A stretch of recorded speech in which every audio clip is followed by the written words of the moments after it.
Mesut ওজিলকে মনে আছে? Ozil ছিলেন জার্মান ফুটবলের গোল্ডেন জেনারেশনের অন্যতম মুখ। এমন তারকাকে কি সহজে ভোলা যায়? সৃষ্টিশীল পায়ে যেসব কীর্তি গড়েছেন তিনি, তাতে ইতিহাসে চির অম্লান থেকে যাবে তার নাম। বিশ্ব ফুটবলের অন্যতম সেরা প্লেমেকার হিসেবে তার নাম আজও শ্রদ্ধার সাথে উচ্চারিত হয়। 2010 বিশ্বকাপে তার অসাধারণ পারফরমেন্স গোটা বিশ্বকে মুগ্ধ করেছিল। এরপর 2014 বিশ্বকাপে তিনি ছিলেন জোয়াকিম লোর দলের গুরুত্বপূর্ণ সদস্য। সেই দলই ব্রাজিলের মাটিতে বিশ্বকাপ জিতে ইতিহাস করে। কিন্তু যতটা আলোয় ভরা ছিল তার ক্যারিয়ার, শেষ অধ্যায়টি ছিল ততটাই অন্ধকার। প্রায় এক যুগ জার্মানির জার্সি গায়ে বিশ্ব ফুটবল শাসন করা এই ফুটবলারকে মাত্র 29 বছর বয়সেই আন্তর্জাতিক ফুটবল ছেড়ে দিতে হয়। আলো ঝলমলে তার ক্যারিয়ারের সমাপ্তি হয় বিতর্ক, অপমান ও অসংখ্য প্রশ্নের মধ্য দিয়ে। সহজ করে বললে শেষটা হয়েছে নোংরা রাজনীতির শিকার হয়ে। আধুনিকতার জয়গান গাওয়া জার্মানির বর্ণবাদী বৈষম্যের কবলে পড়ে জার্মান ফুটবল নিজেদের ব্যর্থতা ঢাকতে খলনায়ক বানায় মেসুত ওজিলকে।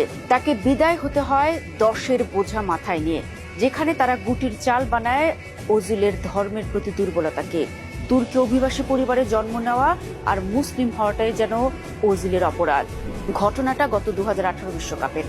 রাশিয়া অনুষ্ঠিত সেই বিশ্বকাপে মাথা নিচু করে রাশিয়া ছাড়তে হয় জার্মান দলকে। আগের আসরের চ্যাম্পিয়নরা উঠতে পারেনি শেষ 16তেও, বিদায় নেয় গ্রুপ পর্ব থেকেই। এমন বাজে পারফরমেন্সের প্রতিক্রিয়ায় আগুন জ্বলে ওঠে সমর্থকদের মনে। রাস্তায় নেমে আসে তারা। বিক্ষুব্ধ সমর্থকরা এক হয়ে বিক্ষোভ শুরু করে জার্মান ফুটবলের বিপক্ষে।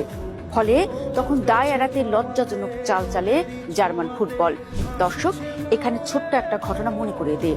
2018 সালের বিশ্বকাপের আগে তুরস্কের প্রেসিডেন্ট রিসেপ তাইপ এরদোয়ানের সঙ্গে ওজিলের একটি ছবি তোলাকে কেন্দ্র করে শুরু হয় তীব্র বিতর্ক।